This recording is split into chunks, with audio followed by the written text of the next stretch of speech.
Y comenzamos. La semana pasada estuvimos conversando un poco de las dificultades que a lo largo de la historia había acontecido para probar que Jesús, en efecto, había sido un personaje histórico. De hecho, digamos que las diatribas y las discusiones que surgieron a lo largo de la historia, por algunos que consideraron que Jesús había sido un invento de la comunidad primitiva. Entonces, eso consideramos que quedó bastante aclarado la semana pasada.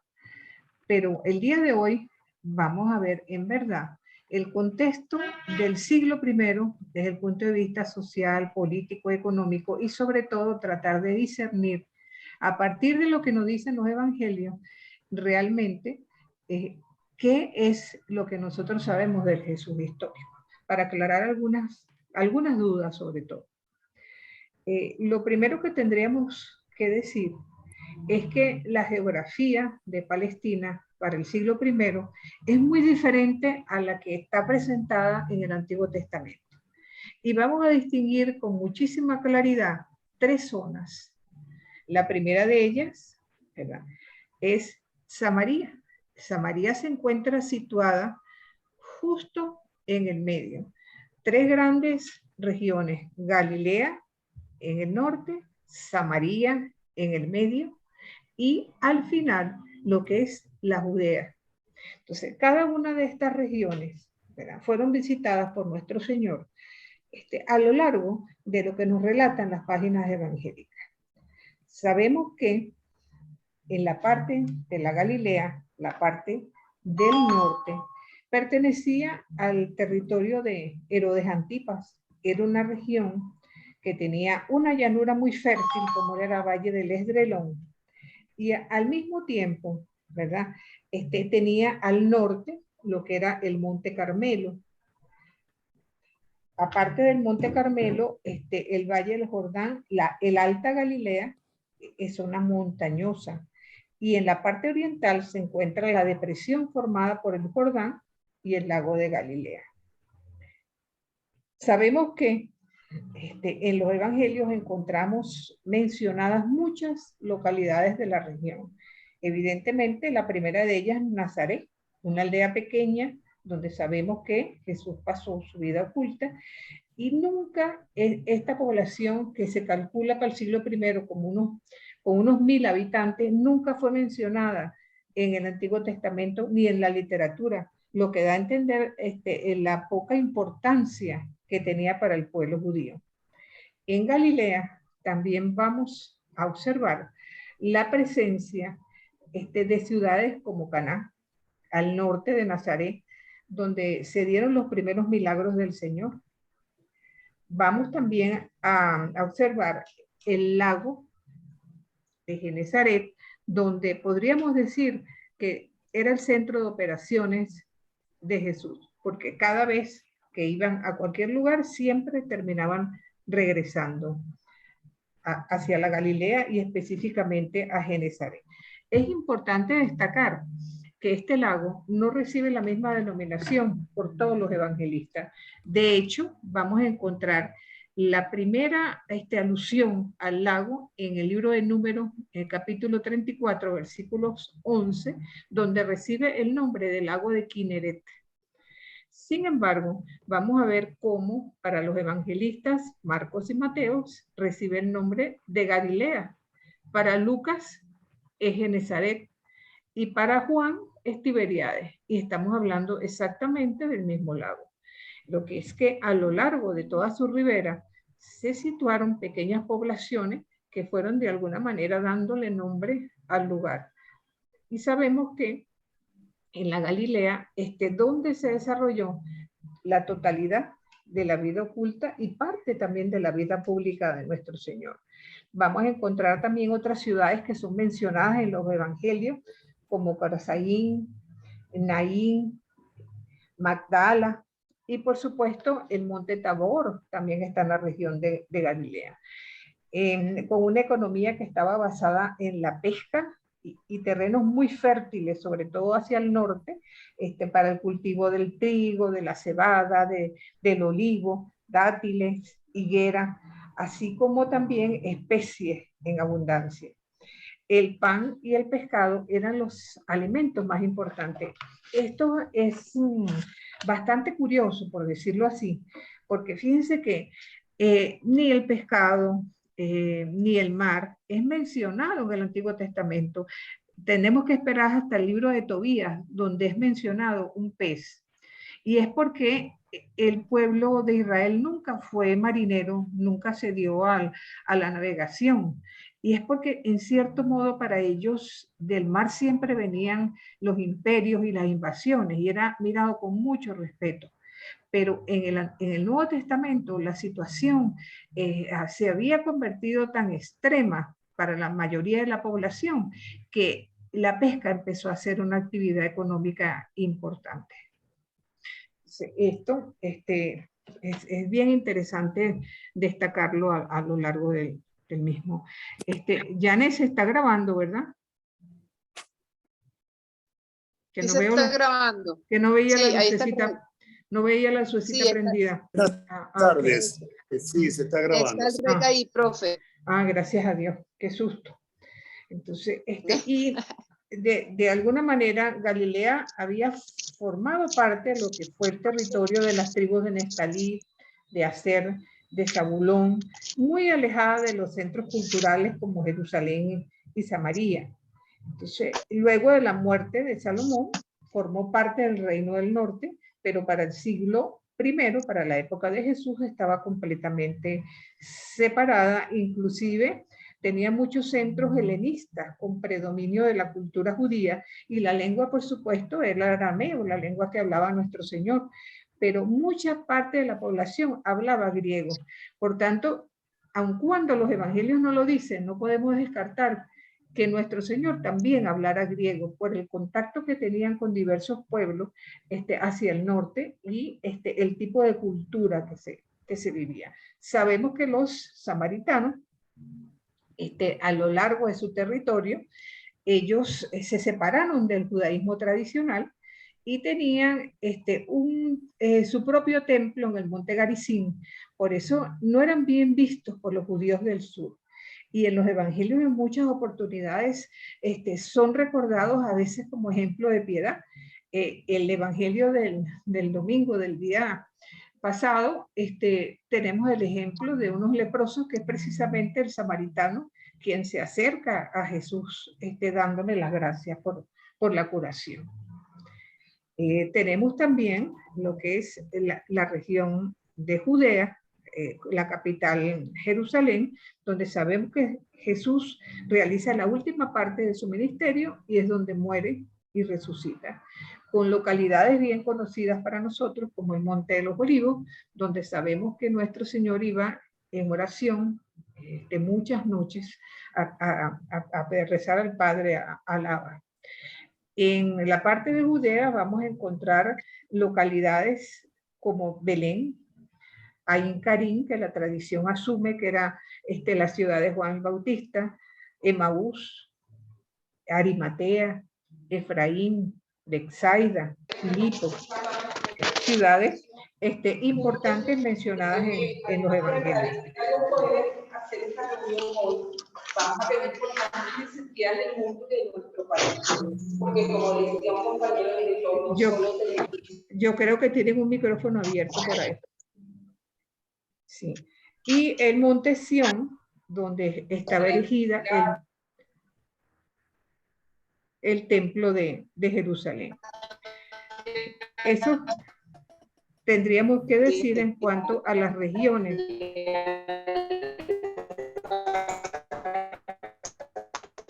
Sí, yo creo que hay un micrófono abierto. Es el de Dubén, es el de Dubén. Dubencito, cierra.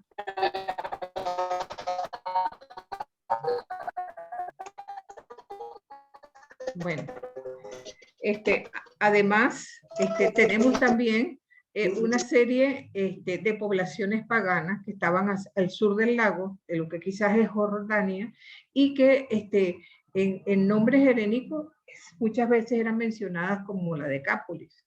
Igualmente se mencionan algunas poblaciones como Sidón, Tiro, Siria, sobre todo poblaciones fenicias o que ya pertenecían a pueblos que no eran parte de Israel. Tendríamos que decir además que la situación política de Palestina en el siglo I estaba gobernada por el Imperio Romano. Sabemos que al momento del nacimiento de Jesús, quien gobernaba era el emperador Augusto, y al momento de su muerte era el emperador Tiberio. Sabemos que los romanos derrotaron a los griegos hacia el año 167 antes de nuestra era, pero llegó a tener importancia la región solo a partir del año 67, cuando las huestes de Marco Antonio y los soldados romanos llegaron hasta Palestina, destruyeron la ciudad, destruyeron el templo y de allí en adelante todo lo que es la Palestina queda adicionada a la provincia romana de Siria.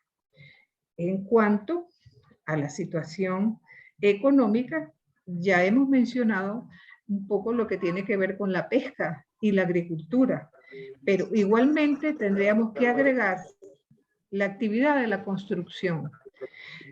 Por el Evangelio de Juan, en el capítulo 2, sabemos que el templo que habían destruido los romanos,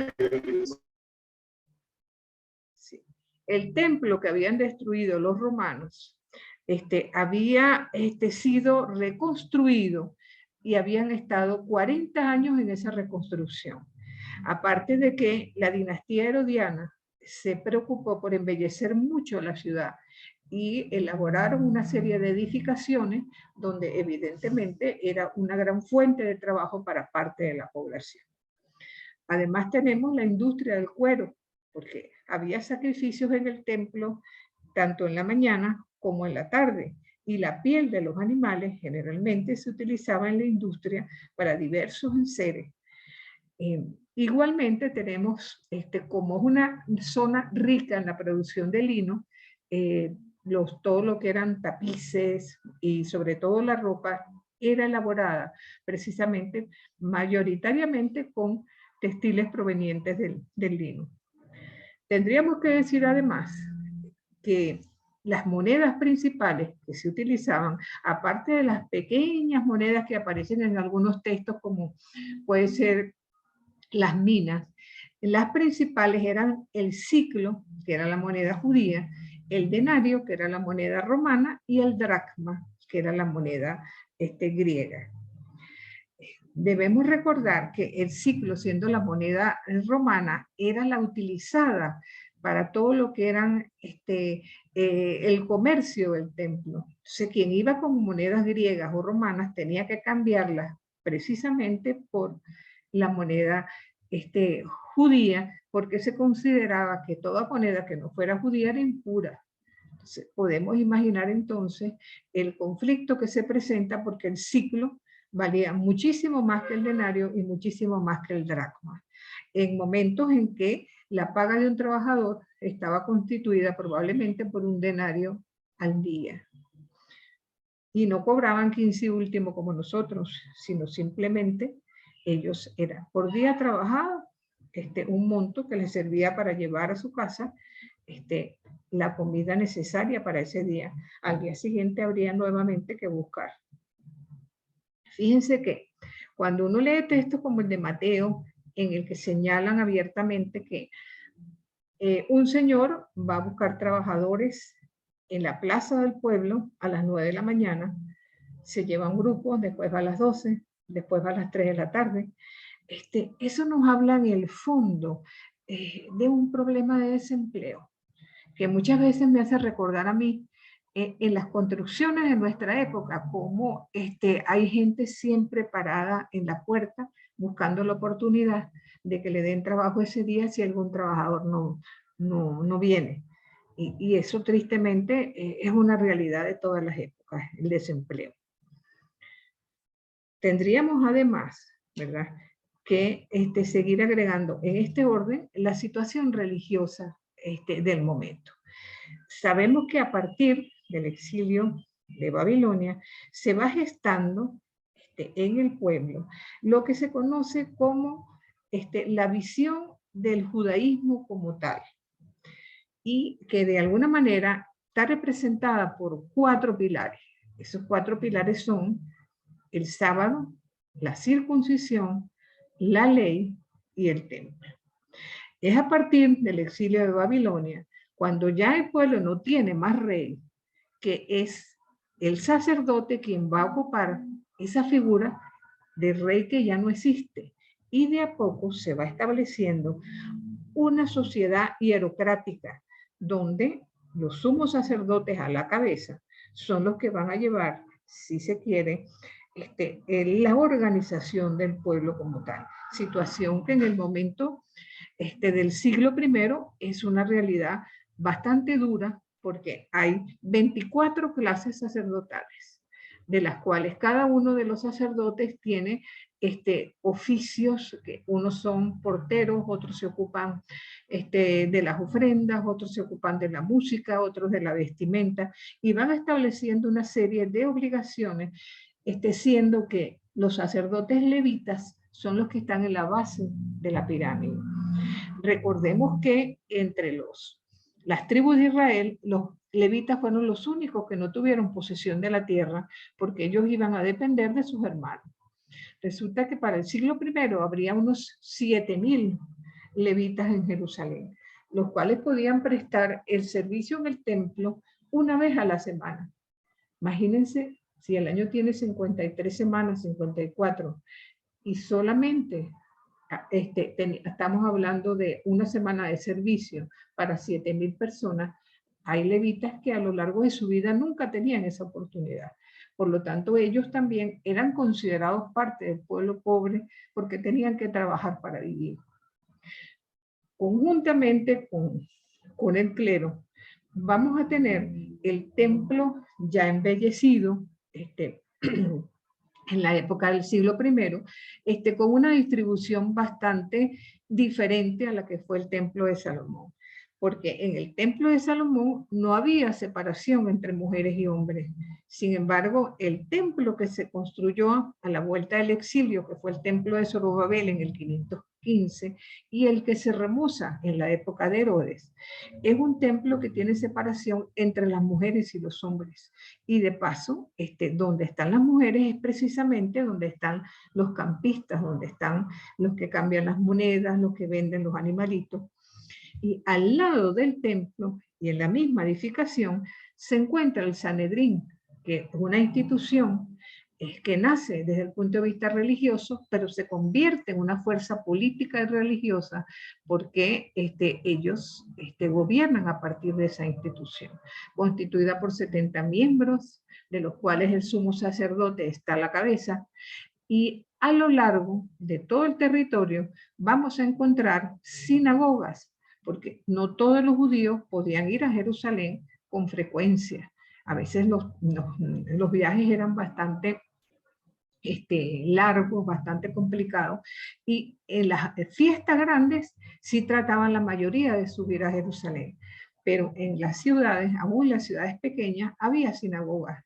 Recordemos que Lucas evoca en el capítulo 4, cuando Jesús va a la sinagoga de Nazaret, abre el rollo del profeta Isaías y dice que en ese momento se está cumpliendo precisamente lo que está expresando el profeta.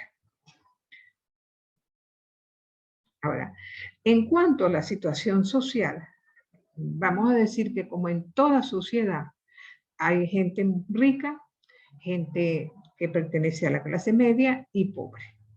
Entonces, en este interín hay algunos personajes que vamos a destacar. Los ancianos eran bastante respetados dentro del pueblo, y lo eran porque en el Antiguo Testamento está la visión de que son los ancianos que por su edad tienen mayor sabiduría para establecer justicia, para de alguna manera aconsejar, y algunos de ellos formaban parte del Sanedrín. Ya hemos hablado de los levitas, pero también tienen un importante papel los escribas. Ellos surgen después del exilio de Babilonia porque como el pueblo empieza a hablar arameo, les preocupa que se pierda el hebreo, que quedó prácticamente confinado a la liturgia, y son los escribas encargados precisamente como maestros de la ley de que no se pierda esa riqueza. Tenemos también a los publicanos. Sabemos que los publicanos eran personas que cobraban impuestos para el imperio y también sacaban su porcentaje para ellos. Por eso eran mal vistos por el pueblo, quienes los consideraban unos verdaderos traidores, vendidos al imperio completamente. Lo curioso es que Jesús nunca tuvo a menos de acercarse a los publicanos, ir a comer a su casa, e incluso un publicano formó parte de sus seguidores, porque Jesús no despreciaba a nadie. Y evidentemente el pueblo de la tierra, que forma parte de lo que es la mayoría de la gente, que trabajan para una tierra, pero que usualmente no les pertenece. De allí en adelante podríamos completar diciendo que el mundo judío no es homogéneo, sino que tiene una serie de grupos políticos religiosos bastante dispares. Cada uno de ellos tenía expectativas mesiánicas diferentes y que van a llegar precisamente a ser antagónicos en algunos momentos. Podríamos mencionar en primer lugar a los saduceos. La mayor parte del clero y del alto clero pertenecía a la clase de los saduceos. Gente, desde el punto de vista económico, vamos a decir que es bastante solvente. En cierto modo, estaban en punchopancia con el Imperio Romano. No porque les agradaran demasiado, sino porque ellos consideraban, hay dos factores importantes que en ellos se destacan. El primero era que ellos consideraban que la presencia de Dios era y estaba en el templo, que fuera del templo ellos podían hacer lo que quisieran. Entonces, parte de la explicación de esta actitud es que ellos no creían en una vida después de esta. No creían más que todo tenían que darse de un todo en esta.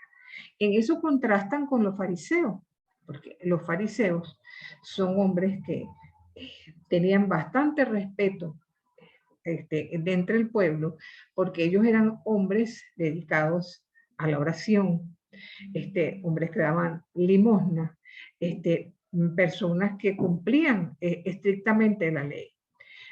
Cuando ellos son tan criticados en los evangelios por parte de Jesús, es precisamente que por ser cumplidores de la ley se creen perfectos y mejores que los demás. Ejemplo de ellos tenemos en el Evangelio de Lucas, en capítulo 19, ese contraste entre el fariseo y el publicano. El publicano va al templo en actitud de oración y actitud penitente, pidiendo perdón por sus pecados, en tanto que el fariseo va como que si estuviera midiéndose de tú a tú con Dios, jactándose de la clase de persona que es. Y es por ello que son sumamente criticados.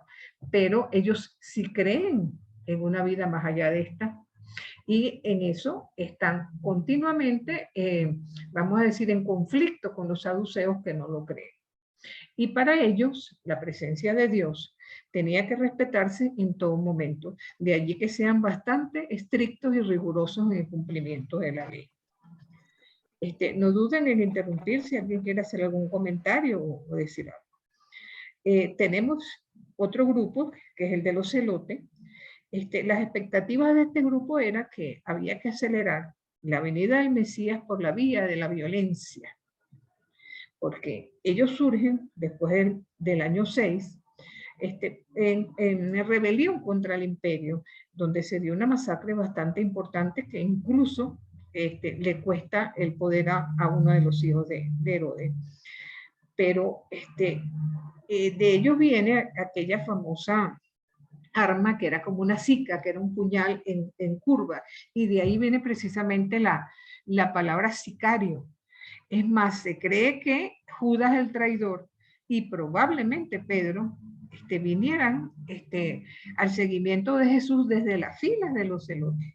Es más, recordemos que según la versión juánica, cuando Jesús es prendido en el huerto de los olivos, Pedro saca una espada y le corta la oreja a uno de los soldados.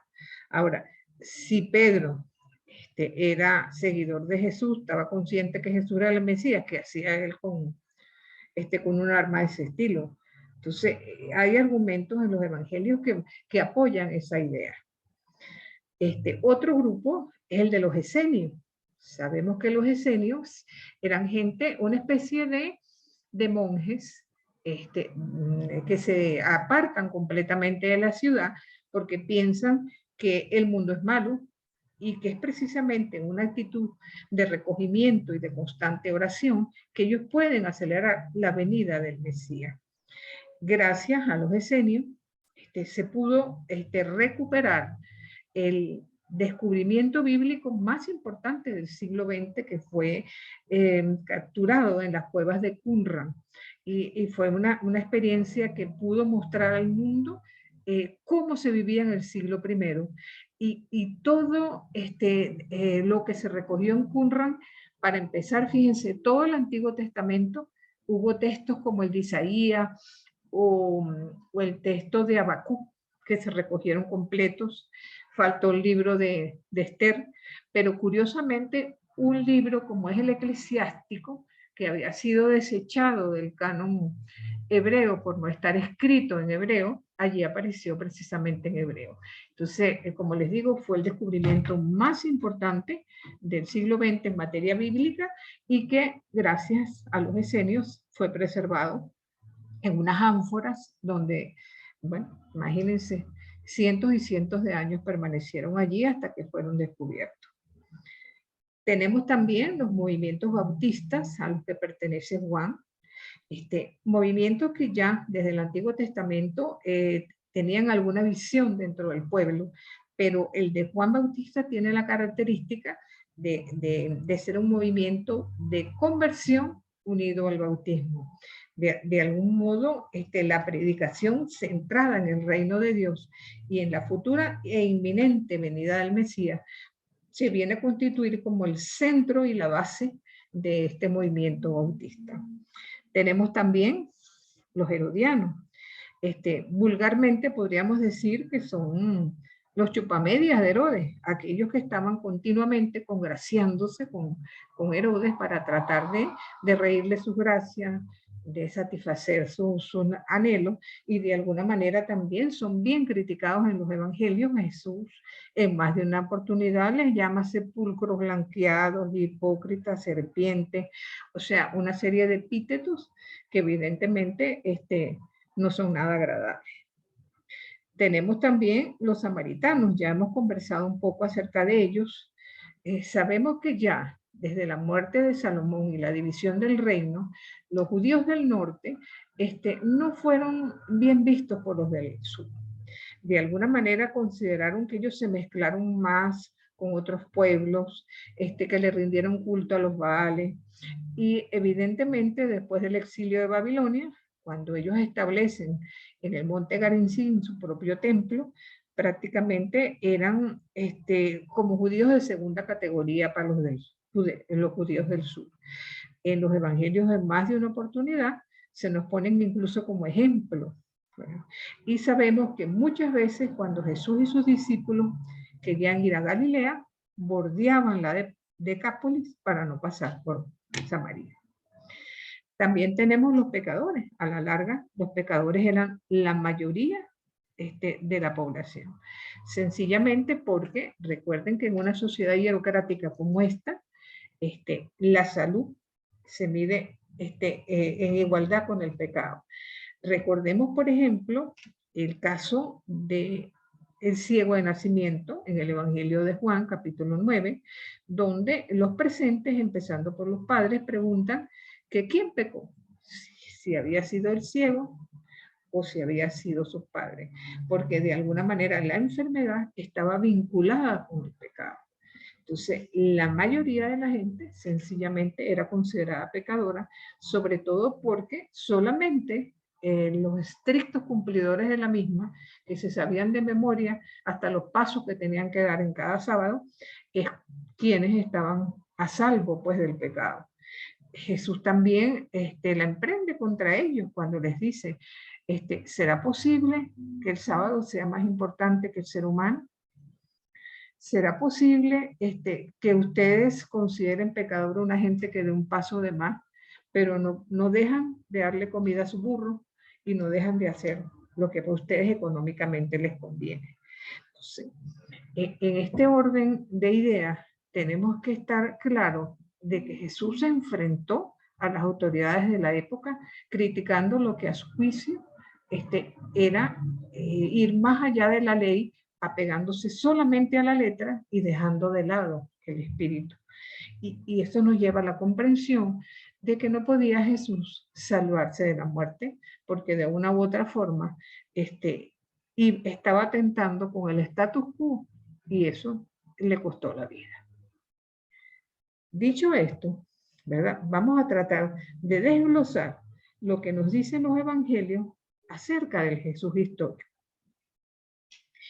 En primer término, nos dicen que nació en Belén, que nació en tiempos del rey Herodes, que vivió en Nazaret hasta sus 30 años aproximadamente, que anuncia el reino de Dios, que convoca a un grupo de seguidores, que sus denuncias entran en conflicto con las autoridades de la época, y por ello mantiene muchísimas controversias, en torno al año 30 es juzgado, condenado a muerte en los tiempos de Anás y Caifás.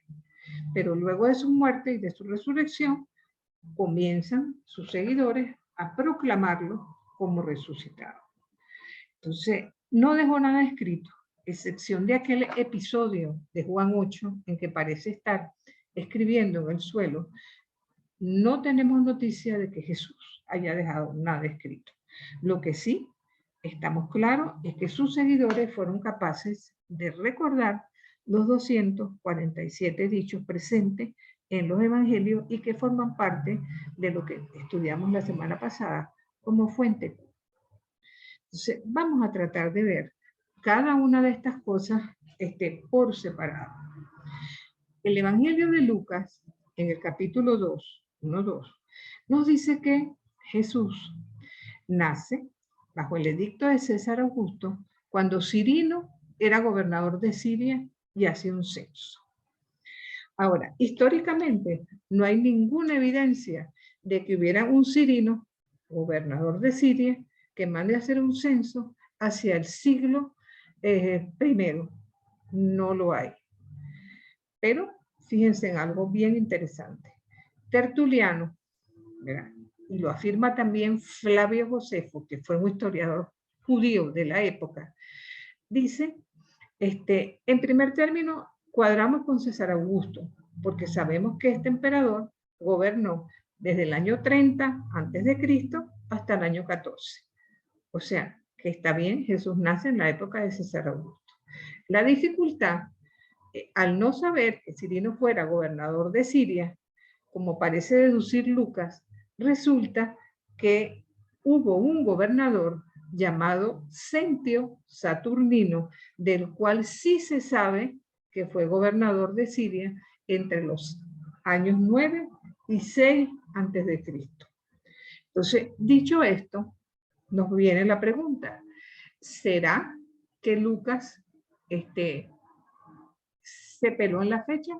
¿Será que Lucas no solamente se equivoca de gobernador, sino que también ubica el nacimiento de Jesús en una época posterior a lo que realmente nació? Vamos a tratar de discernir un poco hacia eso. Otro detalle que nos dicen los evangelios, ya esta vez en Mateo, vieron su estrella en Oriente los magos. Según Heródoto, los magos pertenecían a una casta sacerdotal de origen persa, eran medio magos, medio médicos y astrólogos. Entonces, en un libro apócrifo, que es el libro armenio de la infancia de Jesús, se precisan sus nombres, sus obsequios, y se afirma que Jesús nació el 25 del primer Canún.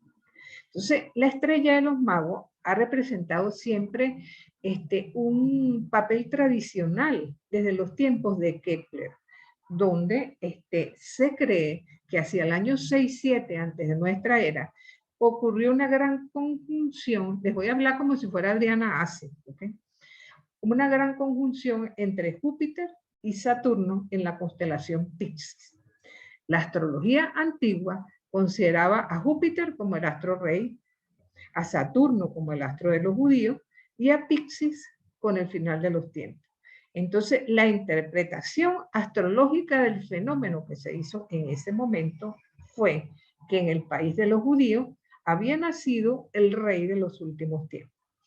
Las coincidencias son tentadoras, sobre todo cuando una interpretación que no es cristiana, ¿verdad? Pero los expertos en Biblia asumen que se trata simplemente de una coincidencia que expresan en forma poética un evento o un fenómeno astrológico. Entonces, eso es lo que podríamos agregar. Lo que sí es cierto es que los magos, de una u otra forma, vienen a representar la universalidad de la salvación. Fíjense que ellos se ubican como de 3 razas diferentes. Si bien Jesús nace para el pueblo judío y dentro del pueblo judío, los magos vienen a representar todo el universo y toda la gente.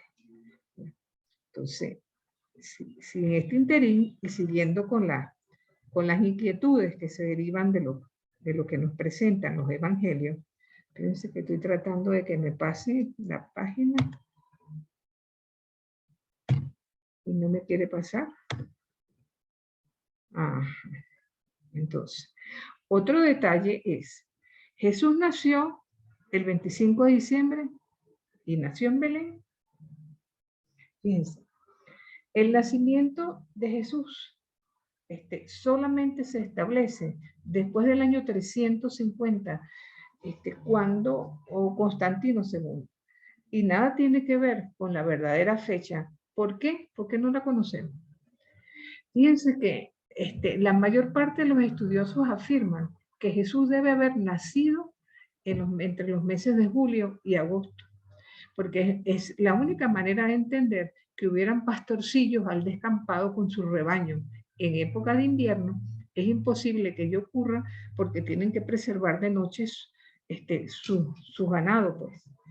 Entonces, ¿qué es lo que pasa? El día 25, en el Imperio Romano, se celebraba la fiesta del sol invencible por ser el solsticio de invierno. Estas fiestas empezaban desde el 16 al 24 de diciembre en honor a Saturno, en las que se vivía el sueño dorado de la igualdad, en las que esclavos y amos compartían la misma mesa, donde los presos eran liberados de las cárceles, se condonaban las deudas y sobre todo había o se designaba un rey ficticio que personificaba al propio Saturno. El problema está en que luego del libertinaje colectivo, después de esos 9 días que contenía el decreto, el rey ficticio era degollado en el altar del mismo Dios que había representado. Entonces, este ritual fue adoptado por el cristianismo al ser proclamado religión oficial del imperio, pero se les dio un soporte cristiano, porque a las autoridades les preocupaba que los cristianos seguían asistiendo a las fiestas paganas. Entonces se dio un proceso progresivo de cristianización de una serie de fiestas paganas que celebraban dentro del Imperio Romano. Entonces, con gran solemnidad, el 25 de diciembre se le rendía culto a Mitra, que era una deidad del Mediterráneo, y se había extendido tanto entre los cristianos que las cabezas rectoras de la iglesia, viendo que se les estaba escapando esto de las manos, trataron de darle una significación cristiana y escogieron como día del nacimiento de Jesús, siendo el Papa Julio II quien lo estableció de modo oficial y el Papa Sixto II quien le dio ese porte litúrgico, pero ya estamos hablando del 437 de nuestra era. Entonces, Mitra viene a simbolizar el sol nuevo, y las festividades en su honor se extendían hasta el día del culto a Februo, que era el primer nombre del mes dentro del Imperio Romano. Entonces, de alguna manera, por toda esta heredad de ritos y creencias antiguas, la Navidad cristiana empieza el 16 de diciembre y culmina el 2 de febrero con la celebración ígnea de la fiesta de la Candelaria. Y fíjense que nosotros entre el 16 y el 24 celebramos las misas de gallo, el 25 de diciembre el nacimiento de Jesús y de ahí hasta la celebración de la Candelaria el 2 de febrero. En el fondo, es la fiesta más hermosa del sentimiento humano que toma a un niño como símbolo del renacer anual, al que se evoca en las postrimerías de un año que se despide del sol. De cualquier manera, Jesús es el nuevo sol de la humanidad. Y el relato se desarrolla en el silencio, en la sencillez. De alguna manera, el anuncio de los pastores refleja la dimensión social y cósmica del acontecimiento divino que acaba de realizarse. Ángeles, pastores, hombres de toda clase y condición. A todos interesa ese nacimiento, que ojo, es de noche, porque toda salvación viene de la oscuridad. Entonces, esto es interesante conocerlo, porque en más de una oportunidad yo he oído críticas de que nosotros inventamos los cristianos que Jesús había nacido el 25 siendo falso. Y esto tiene una explicación como es la que les acabo de mencionar.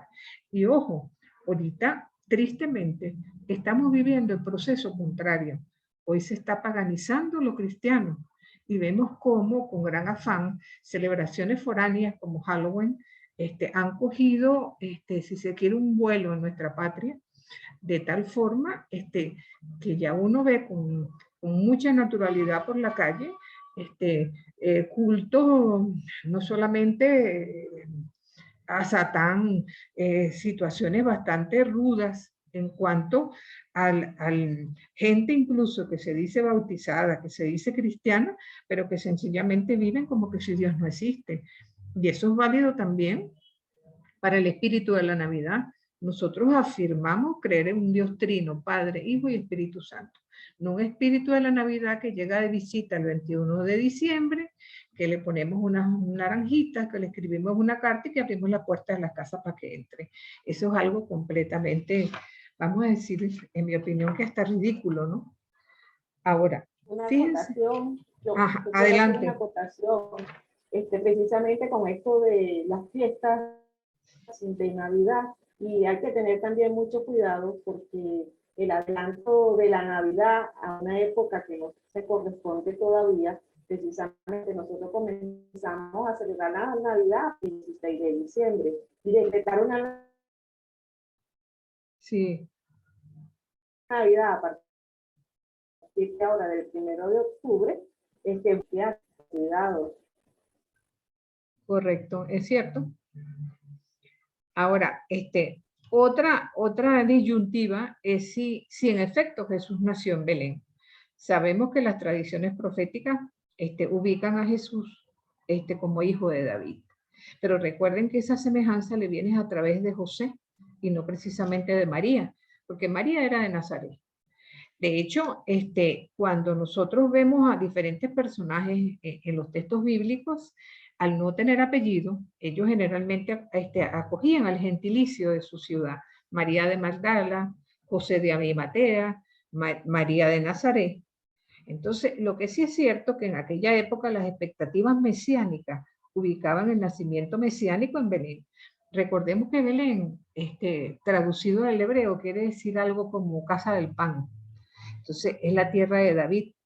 Pero Mateo, en el capítulo 2, deja entrever que siendo José de Belén, ¿verdad?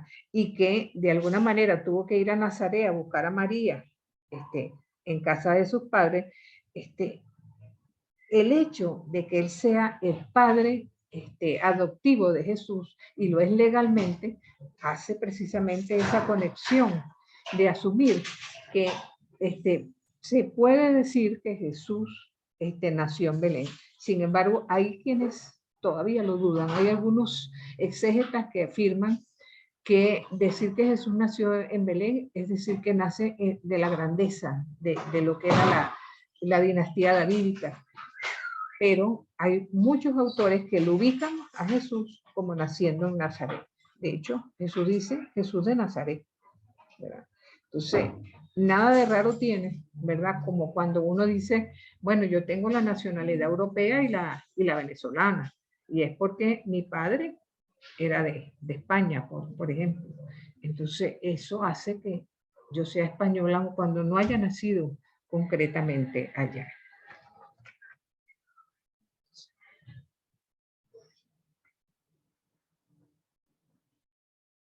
Este pequeño pintura que le pongo es para expresar un poco lo que era la costumbre de la época. Allí no había habitaciones como nosotros las conocemos hoy en día, sino que generalmente un solo recinto era cocina, era habitación, era también establo para los animales y todos en sana convivencia de alguna manera se preservaban en un solo espacio. Por lo menos la mayoría de las personas y la familia de algún modo se representaban de esa forma en cuanto a sus viviendas. Ahora, otro detalle que nosotros debemos tomar en cuenta, se me olvidó agregar, según la ley de Moisés, debemos recordar que no había ninguna ley que exigiera tal presentación como las que nos dice Lucas en el Evangelio. Él habla que María fue a los días con el bebé para presentar la ofrenda. Recordemos que por el Levítico, una mujer que daba a luz un varón no podía antes de los 40 días salir de su casa porque estaba impura. Luego de su impureza es cuando debiera ir al templo a presentar una ofrenda que en el caso de ellos fue un pichoncito. Eso lo dice el Levítico 12, los versículos del 6 al 8. Y el padre, durante el primer mes, estaba obligado a consagrar a Dios al primogénito. Eso lo dice Éxodo 13. Pero la presencia del niño no era necesaria. Sin embargo, Lucas reúne de una manera bien simpática esos mandamientos bíblicos para su fin redaccional. Vamos a decir así.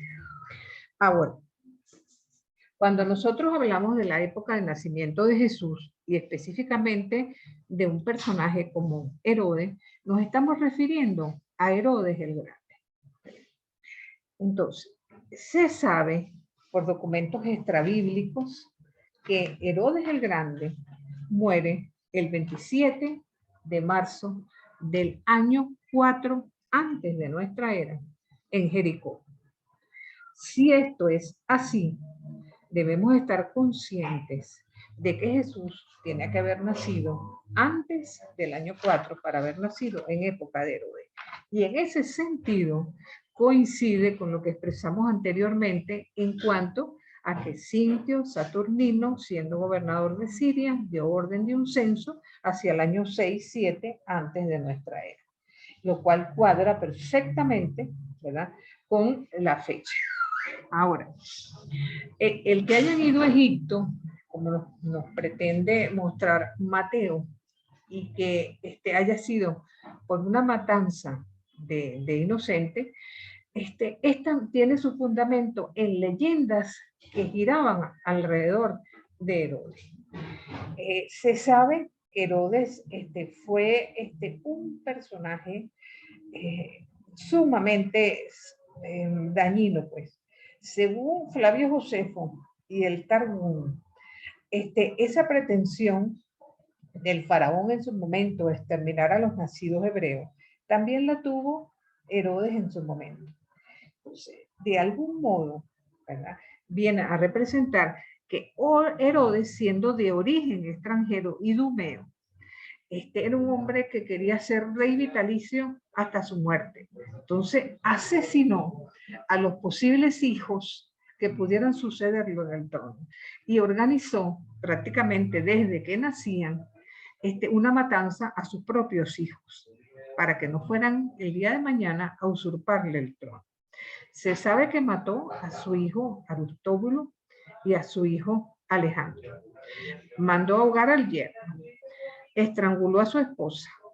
5 días antes de morir, mató a sus hijos Antipater y ordenó a sus secuaces que mataran a todos los judíos importantes de Jericó unos días antes de su muerte, para que en su entierro hubiera bastante gente llorando. Entonces, hay escritores como Macrobio, que es del siglo V, que cita el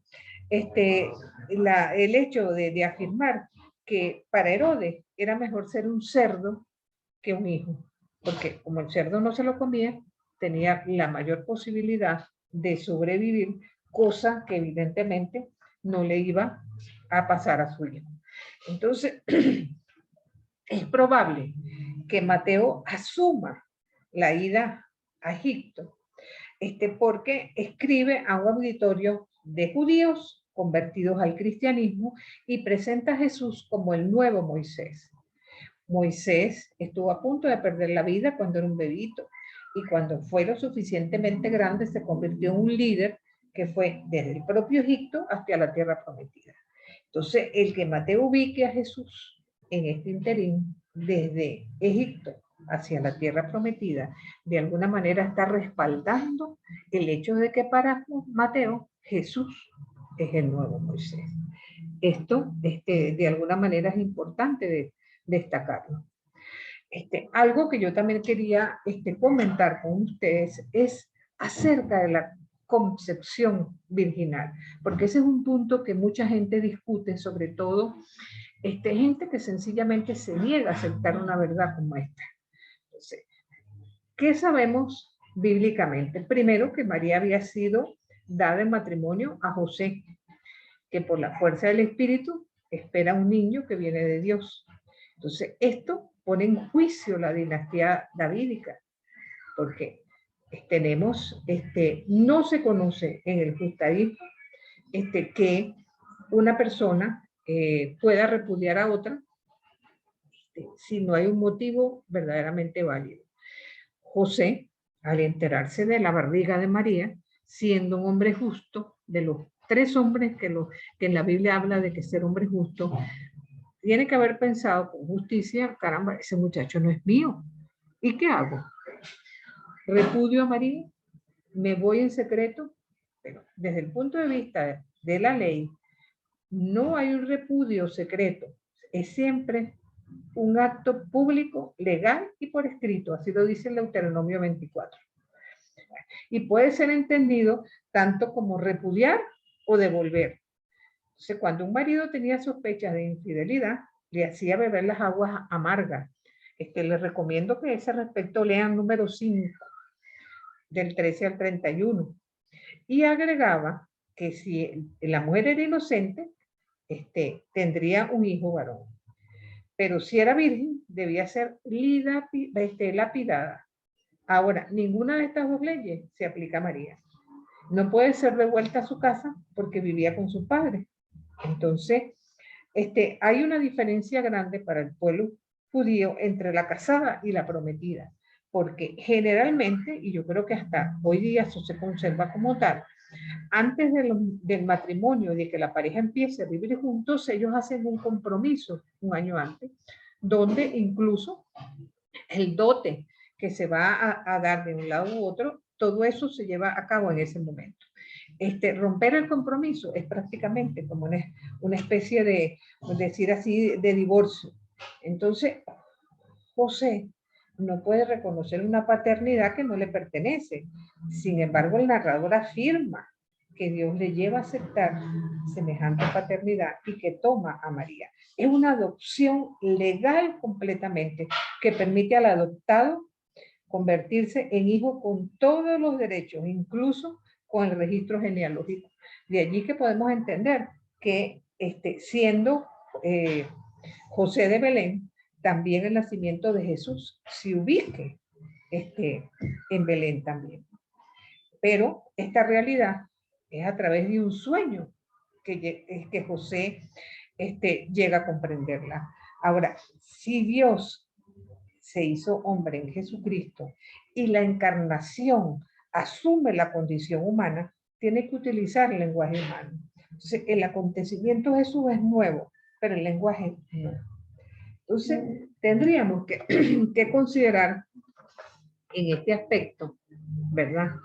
Que la concepción virginal no es patrimonio del cristianismo.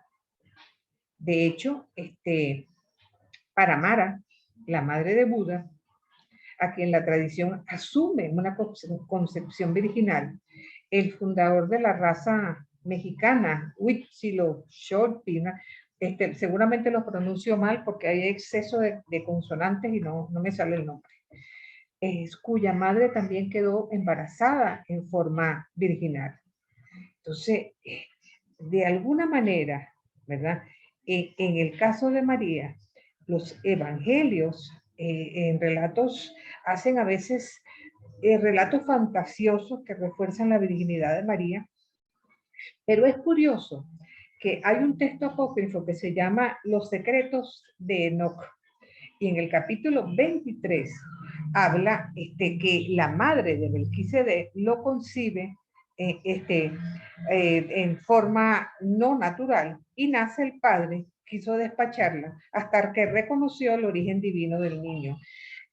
Quisiera alguien por favor leer en el texto de los Hebreos capítulo 7 los primeros 3 versículos que hablan precisamente de este personaje de Melquisedec y lo comparan con la concepción virginal de Jesús.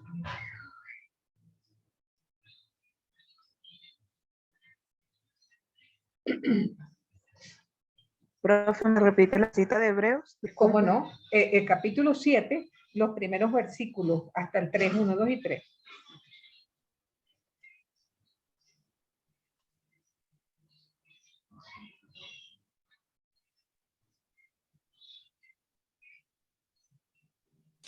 Por aquí la tengo, profe. Adelante.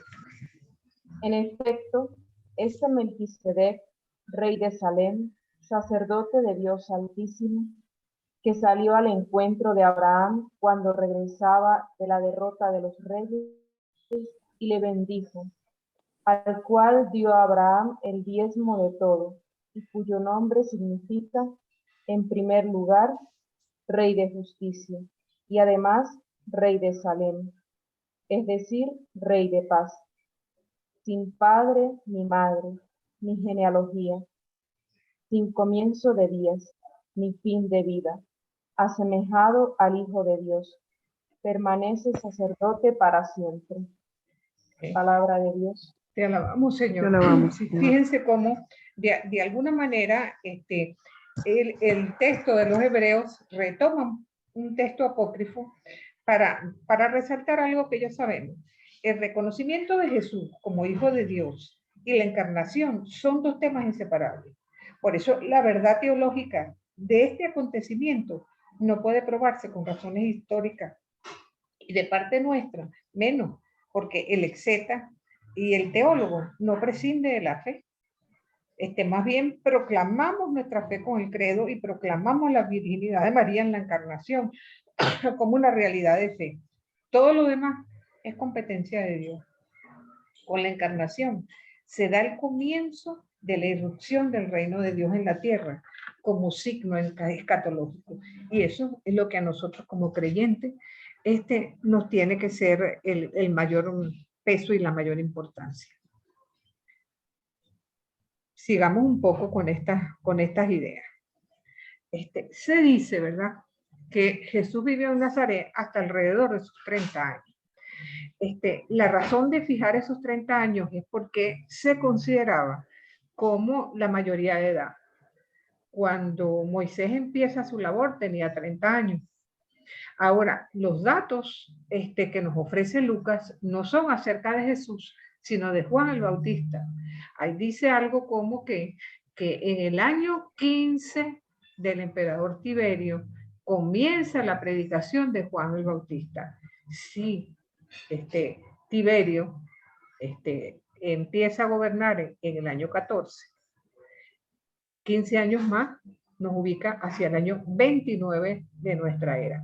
Si tomamos en cuenta que es contemporáneo Juan Bautista con Jesús, entonces podemos asumir que Jesús también, alrededor de la misma fecha, también empezó su vida pública. Ahora, ¿cuál es el principal problema que se nos presenta? Porque cuando decimos siempre 33 años, esa es la edad de Cristo, ¿verdad?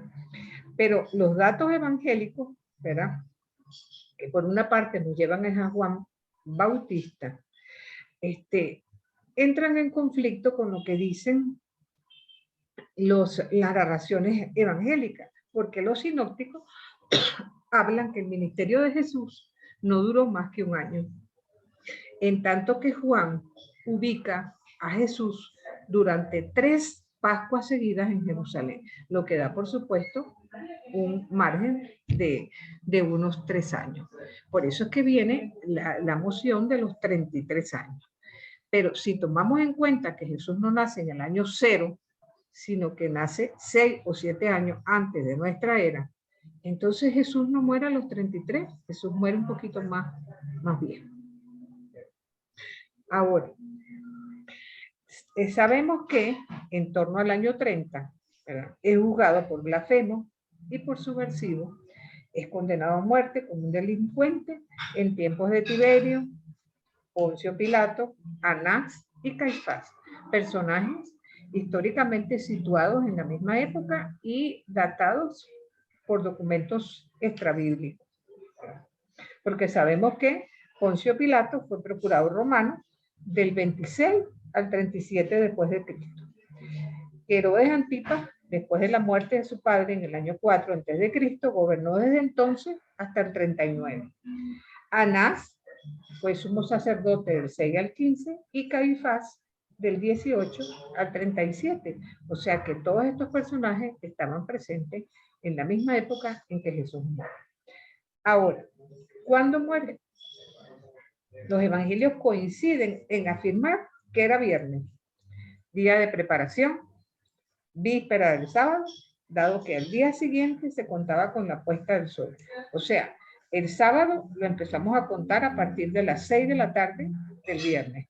Recordemos que ese es el motivo por el cual los amigos de Jesús querían bajar el cadáver antes de esa hora, y por eso utilizaron las influencias ante Pilato para que se les entregara el cadáver, porque si no, no podían tocar el cadáver de Jesús hasta las 6 de la tarde del sábado, que era el comienzo del domingo para ellos, ¿verdad? Entonces, los acontecimientos de ese viernes se desarrollarían como sigue: cena, juicio, crucifixión y entierro. Pero los sinópticos afirman que eso ocurrió el día 15 de Nisan, en tanto que Juan afirma que fue el día 14. Entonces, cuando constatamos en el calendario qué días cayeron en esa fecha, o fue el 7 de abril del año 30, el 3 de abril del año 33, ¿verdad?, que fueron viernes, y 14 de Nisan, lo que daría razón a Juan. Pero podríamos extenderlo hasta el 27 de abril del año 31, que era 15 de Nisan. Lo más aceptado hoy por hoy es que Jesús muere el 7 de abril del año 30, sin ponerse a dilucidar si era día 14 o día 15 de Nisan. Lo que sí sabemos es que Jesús, el Jesús histórico, muere como un delincuente. Y nosotros afirmamos de ese Jesús que es el Cristo de la fe. Y es porque nosotros como creyentes no podemos separar al Jesús histórico del Cristo de la fe, porque es el mismo. Ahora, la razón de Juan de ubicarlo en 14 de Nisan es porque él quiere hacer coincidir la muerte de Jesús con la Pascua, para afirmar que Jesús es el verdadero Cordero Pascual que trae la salvación al mundo. Entonces, dicho esto, ¿verdad?, sigamos con esta presentación que les tengo aquí, que es un poco el recordatorio de lo que vimos la semana pasada, si se quiere. Porque allí estábamos recordando que siendo Jesús el Evangelio viviente, podemos ubicar esta etapa entre el año 0 y el año 30. Posteriormente a su muerte y su resurrección, se da lo que se conoce como el periodo apostólico, que vamos a ubicar unos 40 años, que es precisamente los años que nos relatan los hechos de los apóstoles. Esta es una etapa que es conducida por los discípulos de Jesús, por quienes estuvieron a su lado, quienes podían asegurar de una u otra forma que ellos estuvieron con Jesús, que ellos lo acompañaron a lo largo de su ministerio, que tuvieron de alguna manera el liderazgo en esa etapa, y donde nosotros vamos a ver que se va desarrollando una tradición de tipo oral, pero al mismo tiempo un movimiento misionero, un movimiento carismático con la fuerza del espíritu, porque esa serie de personajes timoratos, qué susto, creí que se había ido la internet y un todo. Veo que Juan José tiene la mano levantada. Adelante, Juan José. Sí, gracias. Gracias, profesora. No, hace un rato atrás usted habló de toda salvación viene de la oscuridad. Sí. Y la verdad no la entendí. Por favor. Bueno, Jesús, los relatos evangélicos ubican como que Jesús nace de noche, ¿verdad? De noche y oscuridad. ¿Para qué? Para hacer luz dentro de esa oscuridad. Jesús es la luz que vino a nuestros corazones, a dejar de lado toda oscuridad, a dejar de lado todo miedo, todo temor, toda situación de oscuridad que de alguna manera domina muchas veces el corazón humano. Entonces, eso de algún modo es una realidad presente. Muchas gracias, doctor. No te preocupes. Dios mío. Creo que se me... Nos quedamos en timorato, profe. Ah, sí, lo que pasa es que yo creo que mi dispositivo de internet, yo no sé, a pesar de que están ustedes ahí, yo veo que como que se me fue. Debe ser que se acabó la... Sí. Sí, pero bueno. La presentación no está. La presentación no está, ¿verdad? Vamos pero la a ver. Escuchamos, profe. Sí, bueno. De todas formas, si alguien más tiene la presentación, la puede proyectar mientras la profe habla. Bueno, eso sí, porque la presentación la tienen todos. Tenemos la presentación. Exacto, yo se las envié con la... Claro. Bueno, en este interín, Sí, ¿verdad? bueno, lo que pasa es que yo estoy un poquito complicado para eso, porque yo estoy en el aeropuerto, porque... Ah, imagínate, por Dios. Entonces no voy a poder ver la diapositiva. Sí, bueno, yo voy a tratar de ponerla nuevamente y espero que no se vaya. Por casualidad, ¿la ven allí?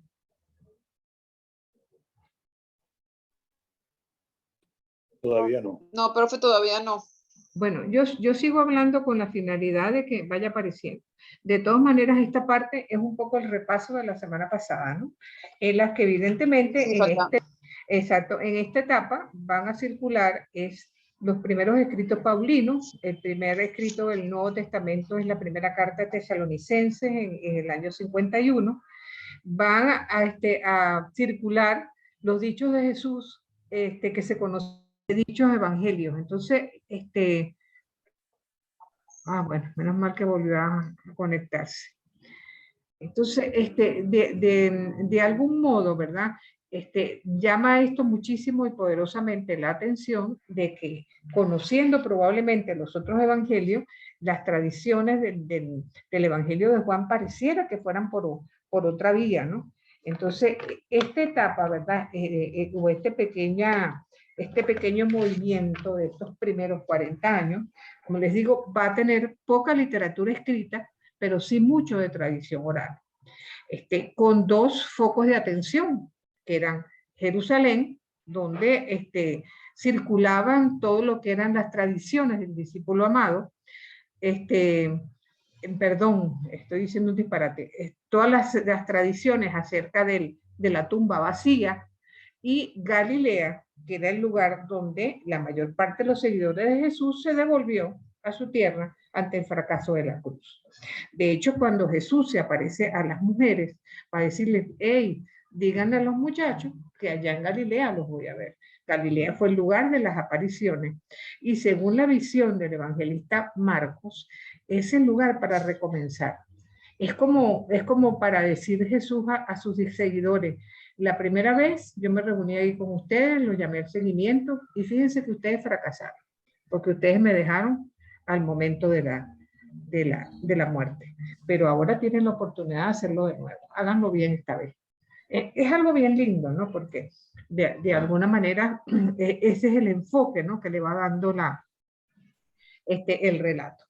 Entonces, esto en esta etapa. Pero posteriormente vamos a pasar a una segunda etapa, ¿verdad? Donde vamos a tener, voy a tratar otra vez de poner la lámina, vamos a ver. A ver si entra, espero que sí.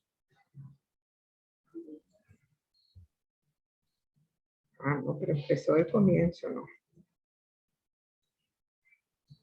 Quiero llegar a la última.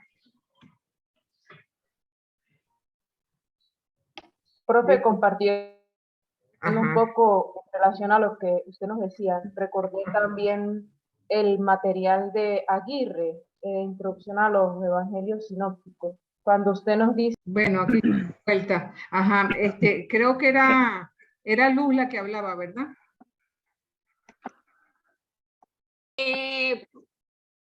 María Ángeles. María Ángeles. Era María Ángeles. Sí, sí.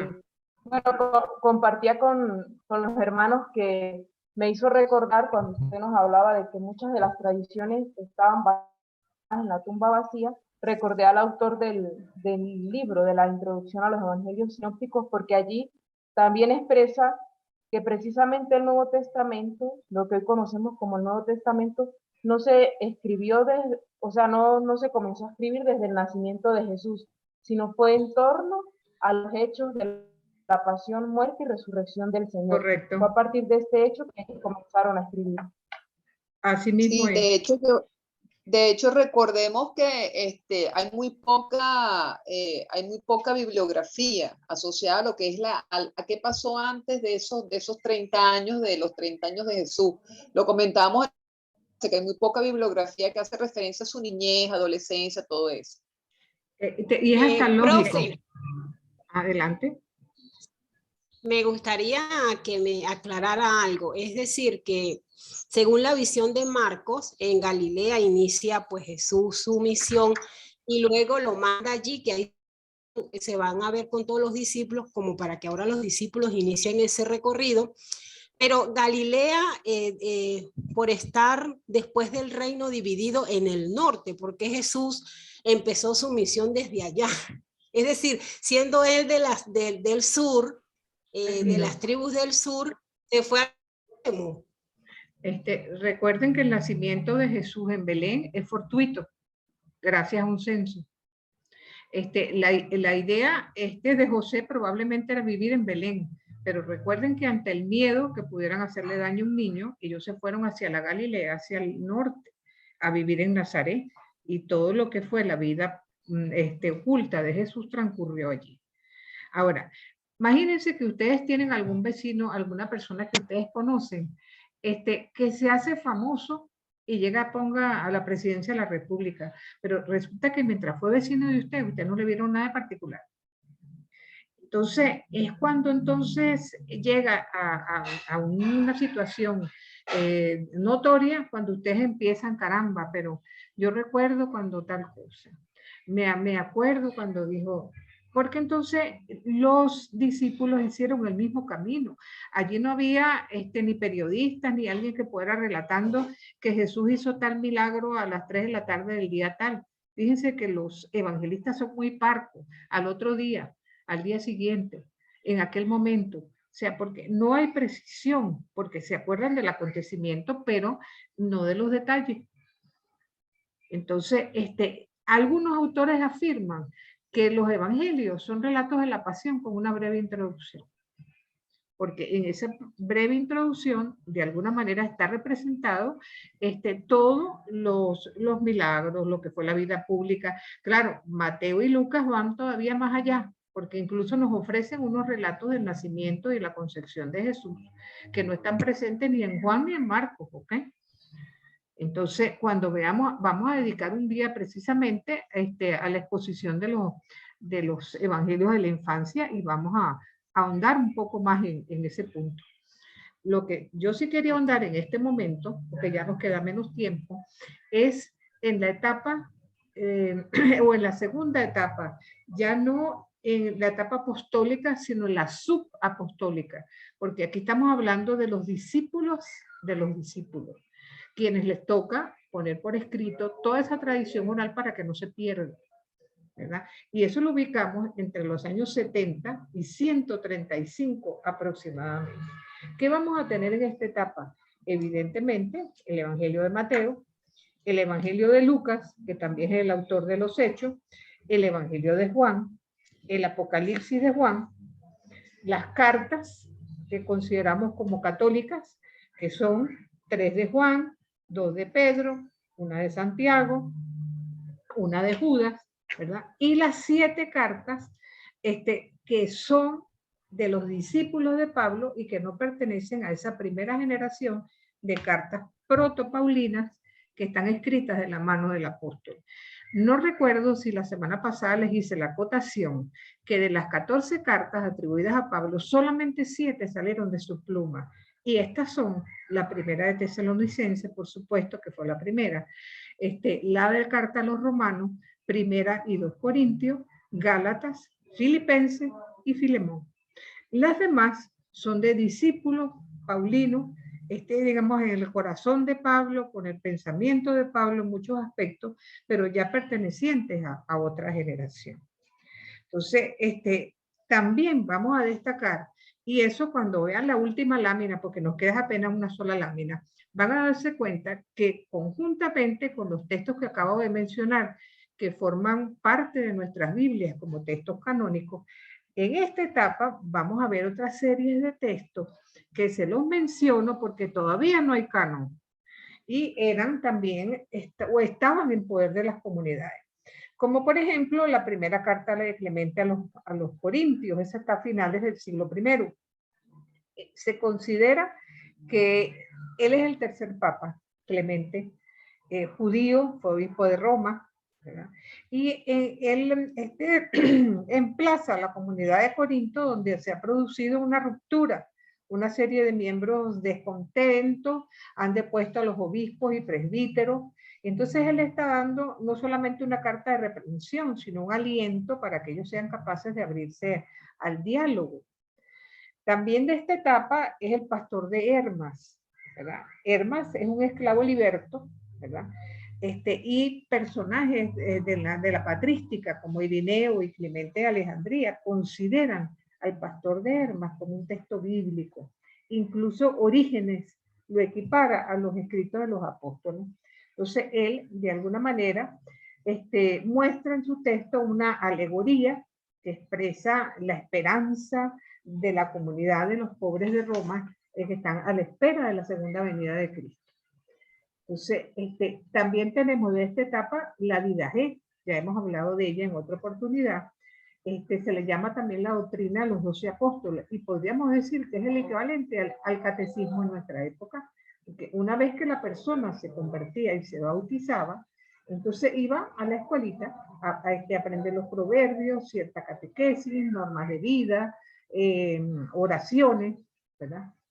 Y también de esta etapa son 7 cartas de Ignacio de Antioquía, que camino a Roma, donde es condenado a muerte, él va escribiendo un texto donde de alguna manera va hablando de una iglesia de mártires, de profetas, y él de algún modo es el último lapso que une a la patrística con la época apostólica, porque Ignacio se considera que fue a la escuela de de Juan, ¿verdad? Entonces, de alguna manera, afirma pues en sus escritos que Jesús vivió en su carne, que resucitó en su carne, que comió, que bebió, que fue un hombre verdadero. Y finalmente tendría que hablarles de la carta de Bernabé. También muchos padres la consideraron canónica. Y también emerge del mundo marginal, bastante independiente de los evangelios, ¿verdad? Y hay un escrito ya del año 130 aproximadamente, de un tal Papías, obispo de Hierápolis, que habla de la enseñanza oral de los discípulos de los apóstoles. Entonces, abundan en esta etapa, cuando veamos Antiguo Testamento, vamos a recorrer un poco ese camino de lo que es la canonicidad, y todo lo que fue ese proceso de elección, ¿verdad? De todo lo que es, qué es lo que determinó que un texto fuera considerado como inspirado por Dios y otro no. Bueno, eso fue un proceso. Y como les digo, le hago mención de estos textos porque son contemporáneos con los textos canónicos. Sabemos que después no entraron en el canon. Con esto, ¿verdad? Sería lo que tenía yo para plantearles el día de hoy. Voy a cederles la palabra como siempre, pero no sin antes pedirles en lo posible que traten de leer el Evangelio de Marcos, que vamos a empezar la semana entrante, sin pararse mucho en capítulos ni en títulos, sino de manera corrida, ¿no? Para entonces a ver qué cosa maravillosa podemos sacar de ahí. Quería darle la palabra sobre todo a Juan Salvador, que estará levantando la mano. Adelante, Juan Salvador. Profesora, ¿cómo está? Una pregunta. Cuando veíamos las tribus hace rato, aparecen los efesios, usted los nombró, ¿no? Los esenios. Esenios, perdón, disculpe. Y en la biografía, en la aproximación histórica que hace José Antonio Pagola de Cristo, que es un libro espectacular, él señala que algunos incluían a Jesús dentro de esta secta. ¿Eso por qué? O sea, ¿de dónde viene esa no sé, digamos, esa concepción? Esa concepción? Bueno, pero probablemente eso venga también de la visión juánica, ¿no? Recuerden que Juan afirma que Jesús, sean del mundo sin ser del mundo, ¿no? Dedíquense a la oración. Yo creo que en el caso de Jesús, lo interesante es que Jesús no se puede catalogar en ninguno de los grupos del siglo I con exactitud. Tenía de los esenios, porque era un hombre dedicado a la oración, que tenía sus momentos en que necesitaba estar solo para meditar. También era un hombre cumplidor de la ley, un poco como los fariseos, pero sin ser tan altivo y tan, vamos a decir, tan prepotente como los fariseos. Se acercó a los movimientos bautistas, porque de hecho se dejó bautizar por Juan Bautista, ¿verdad? Lo cual quiere decir que estaba abierto completamente al proceso de conversión y, por supuesto, a lo que el reino traía consigo, ¿no? Entonces, claro, de donde evidentemente no podemos sacar ningún parecido a Jesús es ni de los celotes, porque nunca aplicó la violencia para nada. Claro. El único acto violento de Jesús fue cuando sacó a los mercaderes del templo, que ahí sí es verdad que, como quien dice, se le salió la clase, como dijéramos nosotros, ¿no? Tampoco se ubicó ni se ubicaría jamás con los saduceos, porque eran gente completamente despojada de cualquier espiritualidad, ni con los herodianos tampoco, y nunca tuvo la mayor crítica ni a los publicanos ni a los ricos, sino a las riquezas y a todo aquello que pudiera alejar a la persona del verdadero culto a Dios. Porque en cierto modo Jesús nos mostró que la idolatría no se trata de imágenes, la idolatría es todo aquello que nosotros seamos capaces de poner en el lugar de Dios. Y en eso tienes razón, si algún grupo se puede acercar más a Jesús es a los esenios precisamente, por el modo de vida. Claro, gracias. Okay. Profe, adelante. Que leyéramos Marcos, ¿no? Ajá, sí, Marcos, porque como no podemos ver cada evangelio en su totalidad, vamos a valernos de Marcos, que aparte de ser el primero, es el más corto. Leerlo a profundidad. Vamos a dedicar incluso 3 clases al mismo, ¿verdad? Donde después cuando veamos Mateo, vamos a ver qué tiene Mateo que no vimos en Marcos, que tiene Lucas que no tiene ni Mateo ni y así, ¿no? Para poder entonces en contraste ir estableciendo en su totalidad el contenido del Nuevo Testamento, pero tenemos que tener un punto de partida que considero que el más valioso hoy por hoy es Marcos, porque de paso es el que más nos acerca a Jesús histórico. Ok, profe, gracias. A la orden. Egli, adelante, Egli.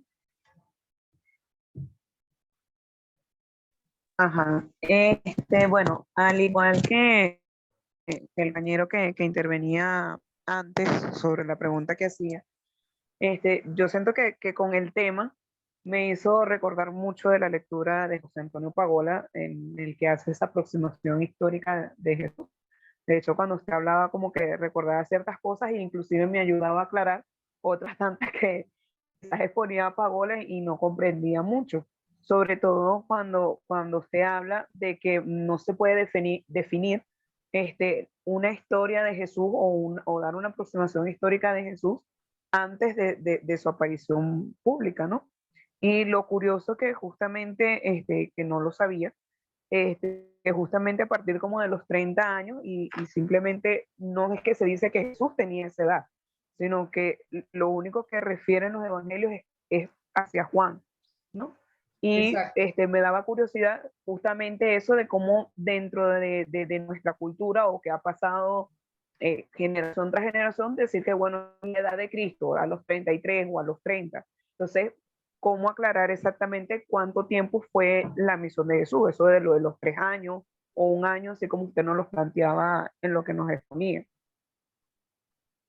Sí, recuerda que la proclamación del querigma no fue homogénea, sino que se dio de forma bastante heterogénea en las distintas comunidades, donde cada comunidad, cada persona fue proclamando el querigma tal como es su cosmovisión de vida. Uno tiene, si nosotros tuviéramos que responder ahorita quién es Jesús, con toda seguridad, a pesar de tener la misma fe y que estamos partiendo de la fe como teólogo, todos diríamos a lo mejor algo diferente.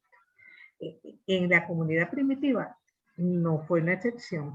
Entonces, cada uno fue resaltando de Jesús lo que le parecía que ahondaba mejor su mensaje o la forma como la persona podía entender dicho mensaje. Y por eso tenemos esa pluralidad tan maravillosa de testimonios que no encasillan la persona de Jesús en uno solo, como nos hacen las películas, ¿ok? Y diferentes datos que para nosotros, por tradición, por religión, lo hemos venido repitiendo y aceptando, ¿no? Pero yo reafirmo desde mi humildad la postura que yo he tenido con este posgrado, y es sencillamente que más allá de las fechas, de los días, de la luna, del sol, de todo aquello, lo que nos quiere decir toda esta historia es que hay un mensaje central.